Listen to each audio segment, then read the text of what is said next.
in your career here? Does it have like a nice feel when you step in, or you're kind of missing that feel of the big arena?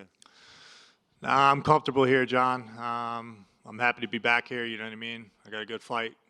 You know, it's exciting. It's going to be a thumper, and you know, it's a familiar feeling. So it's good, man. You know how I get. It's business. I'm trying to hurt this man. This man's trying to hurt me. So it's not going to happen for me. Very nice. Had to take some time off, obviously, to heal up. I guess what was it like for you to have to step away for a little bit? Was it challenging, and where do you stand now? A little bit frustrating, you know what I mean? I'm injury prone. I just turned 27 years old, and it's a little bit frustrating because every time I get like a good thing going, I kind of get hurt.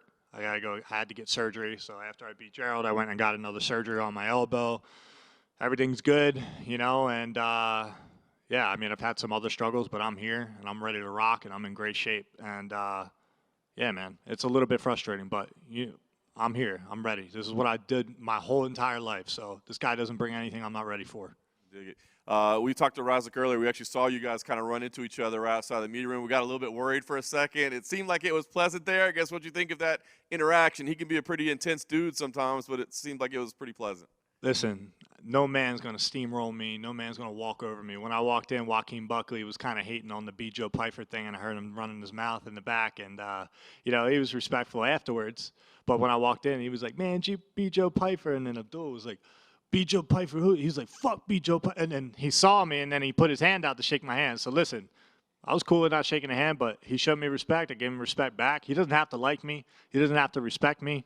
But that man will feel me, and he will respect me in that cage. That's what matters. So out here, all I said is, yo, you say Buckley's a bitch. He said, yeah, he's a bitch. I said, why you shake his hand? And he's like, oh, because he's the past. You're the present. I'm like, all right, cool. You know, just understand. If I think somebody's a bitch, I'm not shaking your hand. You know what I mean? That's me. So I'll keep that intensity. What are you going to do, sleep me? I can bang, bro. I'm here. You know what I mean? That's why I'm fighting you, and I'll fight everybody. So, yeah, it just irritates me a little bit. You know what I mean? But we cool. I like him. He's just, you know, but like, here's the thing. I got respect for everybody in the UFC. You know what I mean? But I'm not afraid of nobody in the UFC. And the reason I say that is because I've been watching all these guys. You know what I mean? I knew I would be in this position. I like Abdul's team. You know, I like his coaches. I didn't like the fight necessarily because of his coaches. But you know what? He's not my friend. I like his coaches, but I don't like him. What do you think about him just as a fighter? Like, he does have some impressive knockouts. He's had some maybe gas tank issues over the years. I mean, what do you think overall about what he presents to you? I think that he will never be somebody that was ever good enough or will ever be good enough to challenge for the title. When you look at me, you have question marks, but you know there's potential to be a title challenger, if not a title holder. So I think that's the difference, right? I think I'm young. He's older. I think he's got big power, so do I. But I have speed, and I have cardio, and I have wrestling, and I have jiu-jitsu. You look at this man, he's a kickboxer, and he's a very dangerous kickboxer, you know what I mean? So, but I think he's very singular in his approach. I don't think he's going to be able, like, you got to look at the trend of time, right? I don't think he's going to be so diversified in this fight against me, somebody who's long, who uses their range well, who feints back, and I'm not intimidated, bro. Like, if this guy thinks he's going to walk me down and throw bombs, and they're all hooks, for that matter, you're going to get caught, motherfucker. You're going to get caught. I will catch you. And I got bigger power than this man. Let's not forget, he used to be at 170. That's where his knockouts were. So he's dangerous. He's a powerful man, and I respect him. I've trained my ass off because I respect him. I don't want to get knocked the fuck out. You know what I mean? And I'm telling you right now, it's this only man's chance is to knock me out. He has that ability. But as far as what I've seen, his 2 fights in middleweight or 3 fights or whatever it's been, I don't even know how many fights in middleweight, but his only clean knockout of middleweight was Alessio Di Curcio with a head kick, and that was 1 shot. And it was beautiful, you know? But it wasn't a crazy setup, and when he knocked out Ribeiro, he hit him with the same jab, right hand, jab, right hand, jab, right hand. Go back, watch the fight. He hit him with the same fucking combo 3 times in a row. I'm not going to be there for you to hit me 3 times in a row. This is a mixed martial arts fight. He was complaining that Buckley took him down. And Buckley's not a wrestler. So, he's good. He's not my level. Last thing for me, you win here. I mean, co-main event. You've had a spotlight on you since you came into the UFC, obviously. What do you feel like is next? I mean, is it time to start talking about rankings and ranked opponents? Do you feel like you're still developing a little bit? Like, what do you feel like you earn with a victory here? So, my whole thing in saying taking my time with my career, right, is nobody has to understand in this room. Nobody on the UFC team has to understand in this room. I come from nothing. I come from being dirt poor, fucking gathering change to get the things that I needed. And, trying to figure out a lot of things in life that I didn't have the guidance for, unfortunately. And if I'm going to fight the top 15, which are the baddest men in the world, I want to start working towards financial security.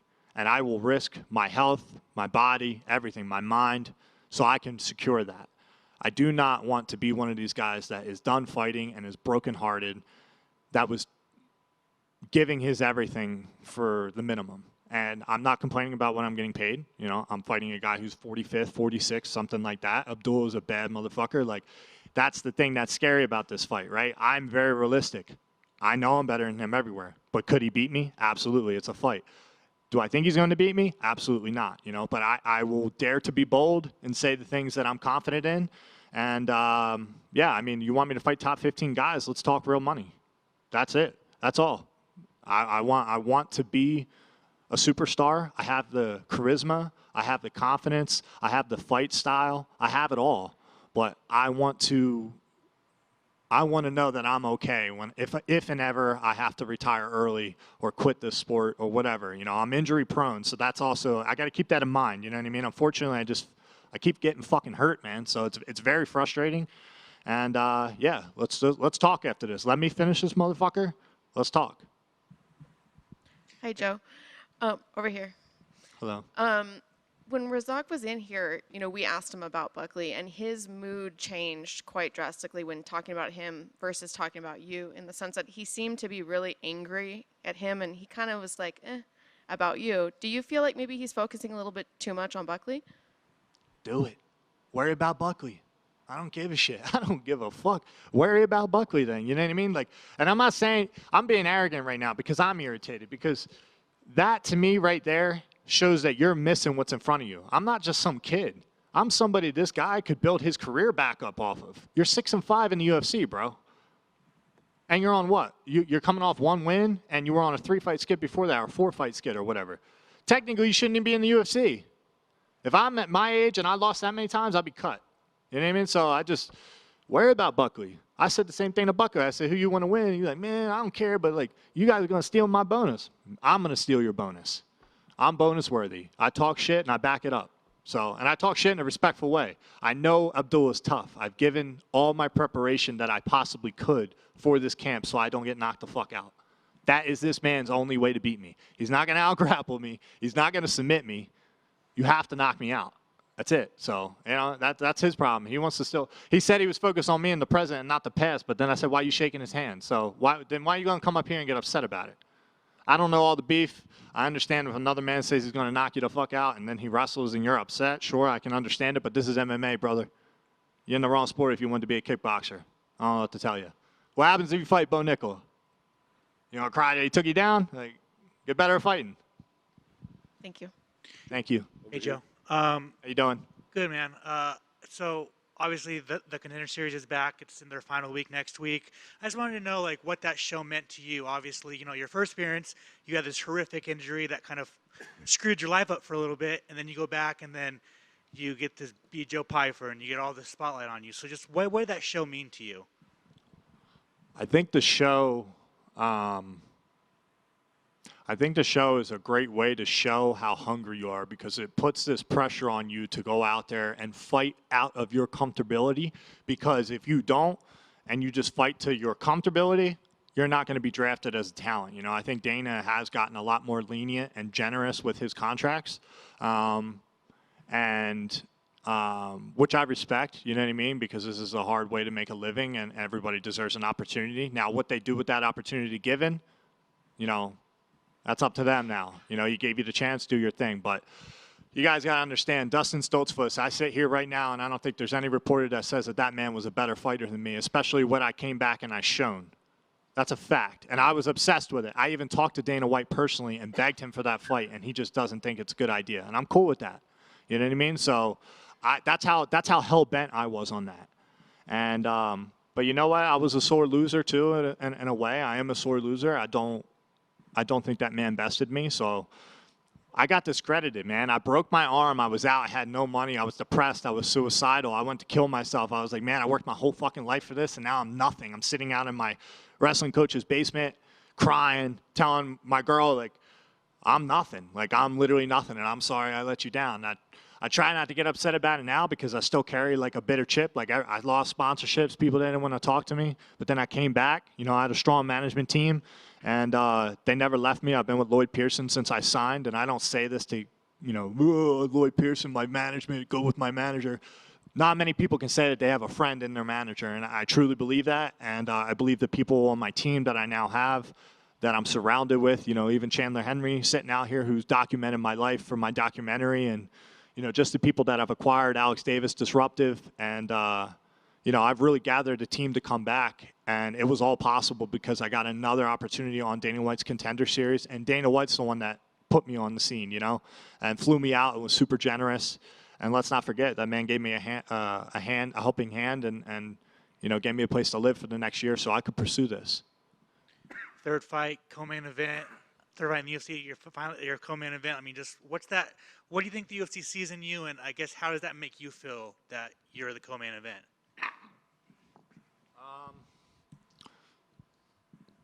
I think I deserve to be here, plain and simple. You know, just for the hate that I feel from the other.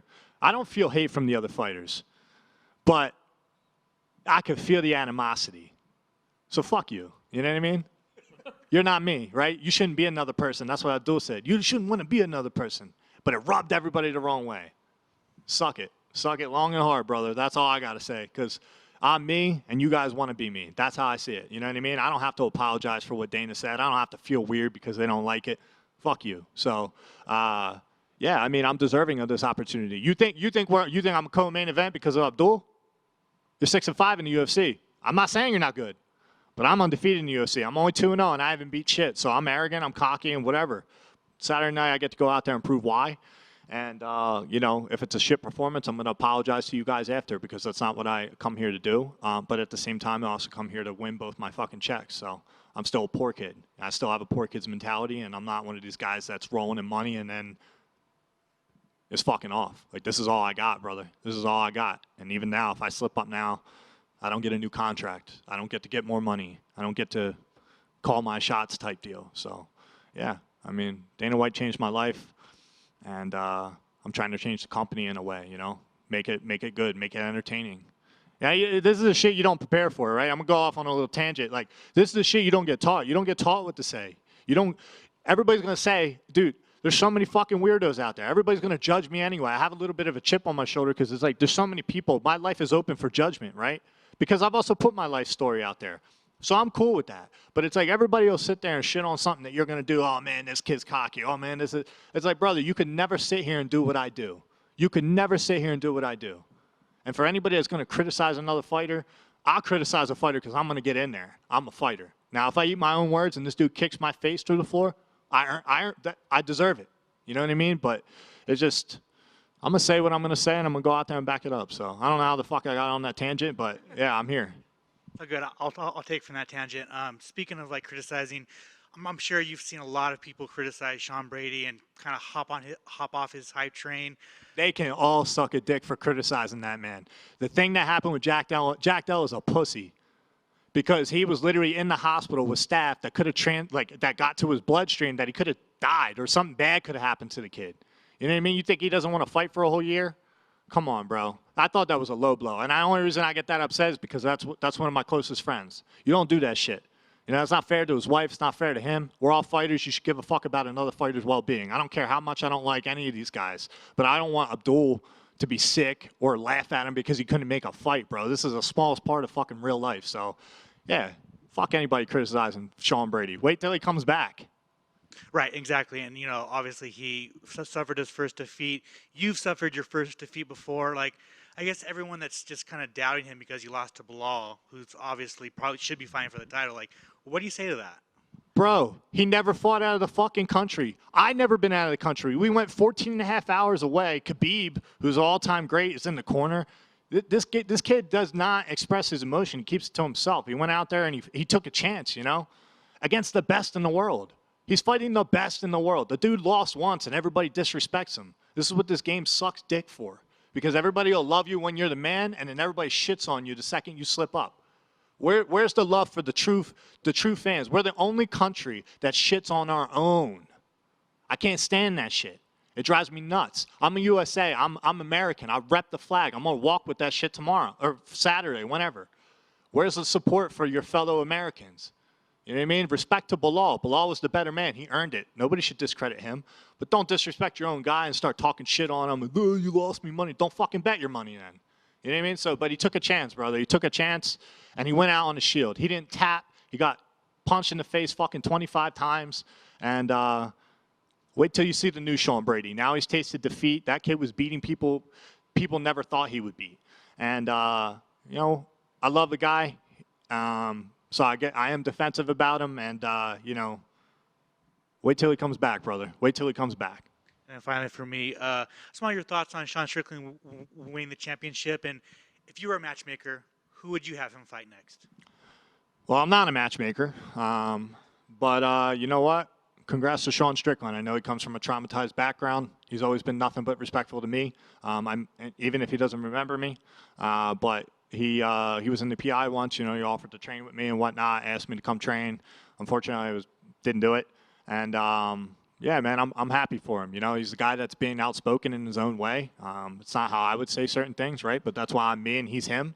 And I'm not going to buck against anybody that speaks how they feel, and I think that's a rarity these days, and I think people will learn to appreciate the fact that he stands behind what he believes, right or wrong.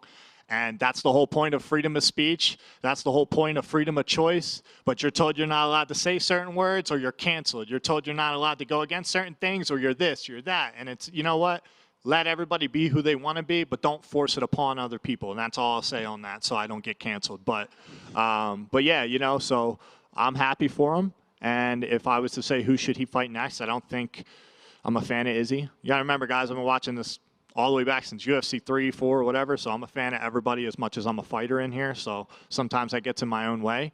I mean, DDP and Izzy makes sense to me, and I think the winner of Paulo and Chimaev. So I think Sean should fight the winner of Paulo and Chimaev. Thanks, man. Thank you. Over here. You mentioned the financial goals. Are there any other goals you've set for yourself, whether in life in general or in the fight game that you've made since you made your mark on the Contender Series, winning that contract? Yeah, just none that I've shared with you guys. The only thing that matters for the public, I don't post my personal life for a reason, because I know nobody really gives a fuck. So, and you guys don't deserve to know my personal life, you know what I mean? Like who I love, who I care for, who I want to take care of. There's a lot of things I do, even in my position now, as young as I am, and I take care of the people that are in my core group. And I've had a lot of things that have kind of made me go a little bit sour, where I've lost friendships and people talk shit on me and things like that, because they think I've gotten big time just because I'm, you know, because they think I've made a ton of money. And I'm like, dude, or, you know, I've kind of cut off even more distraction now because it's the burden, you know, the burden of like, oh, now you got all this hype. Brother, I was never hyped until I got in the UFC, but in my own head, I was always hyped. So like, that's why the co-main event, doesn't matter. You could put me first, you could put me last. I'm built for it, you know what I mean? It doesn't mean shit to me. What matters is that I win the fight. So, but yeah, I got more than financial goals, brother. I want to travel the world. I want to buy a house, you know, I want to have a family one day, and I want to know that I took every daring, scary moment serious. And I didn't grow old because I was afraid or because I was scared. You know what I mean? That's one of my worst things I've convinced myself of, is I never want to grow old. And I get choked up even now because it's like I never want to grow old and realize that, you know, I don't matter no more. And I didn't go out there and give it everything I got, man, because there was a certain point in my life where that was it. So I'm here. I'm fucking ready. And, yeah, fuck this dude. And do you have a message for someone that may be going through setbacks in their life, maybe when towards reaching their goals? Yeah, listen to the unspoken gut feeling that you have. My biggest telling of greatness, in my opinion, was my gut, my heart, and my mind. It was something I could never put a finger on, but it was something I always felt, and I always said, I don't think I'm meant to be average. I don't think I'm meant to be average. And brother, listen, I have people trying to chop me down, including my father, actively. This dude's got a fake fucking YouTube account to go on and hate on the fact, tells me that, you know, I was a bad kid or I stole his story. Imagine a father convincing himself that a son stole his fucking story and believing that. Trying to call me a racist, all these things, blah, blah, blah, blah. Bro, people, and if I give that attention, right, like I'm giving in this interview, just to let you guys know and the things that happen, it's like there's some shitty people out there and they don't care if you're mentally okay. Everybody says, oh, yeah, you should talk, you should do this, you should do that. You should talk to the people that give a fuck about you because in general, the public doesn't care. We're desensitized in this country to not care about other people's problems. So don't sit here and be weak or be afraid to say what you have to say because of cancel culture or because someone doesn't believe in you. So that's what I would say to them. Believe in who you are. Don't neglect your morale. Don't let all this weird socially acceptable shit that's going on allow you to veer off track. And listen to the unspoken that's in your gut. Because if you don't think you're meant to be average and that's the only thing you can explain it as, stick with it until that's gone. Nobody in this room can outwork you if you have that. I promise. I couldn't go with whatever you think you're going to be the man at. I couldn't go outwork you at that, and unless I had that same feeling. It's not possible. So just stay diligent, dudes. Don't quit. Don't be a pussy of 2023. Thank you. Hey, Joe, right here. You're obviously talking about the changes you've made, not only mentally, physically, in your heart and your mind and soul, but you also mentioned how you were injury prone. For you, obviously that's very frustrating, but how have you made those changes, because it is very much a mentality for you that failure is not an option? Yeah, you know, that's exactly the strongest thing that I have is failing is not an option. We're always banged up. We always have injuries. But I trained really hard, and I trained with some of the best in the world. And one of my biggest teammates, and the reason I keep shouting him out is because I want everybody to realize, you know, who I train with. And one of the kids is sitting right there, and Jose Soto. I want that kid to be here one day, and I want to show him, you know, passing on to the next generation, even though he's only 2 years younger than me. But, you know, I'm planting seeds for him, and I want him to see what this is like, and I want him to experience it. And to answer your question, it's just about self-belief. It's understanding that I have skills. Those skills don't go away because I got injured, you know what I mean? It's just I train a little bit different. I train a little bit safer. Then I know when to push. I know when to give my body rest, and that's just really fine-tuning. It's a weird thing, brother. Since I turned 24, everything's broke on me. Broken hands, broken ankles, broken fucking mental, everything. It's crazy. So, but I'm good, brother. I'm good for this one. I'm here. I'm strong. I feel good. I'm ahead of my weight cut, and I think that's going to be huge. And no matter what this man says, how he just, you know, not really thinking about me, you're going to have to face me. And you're going to have to, I hit just as hard, brother. Awesome. Thank you. Good luck Saturday.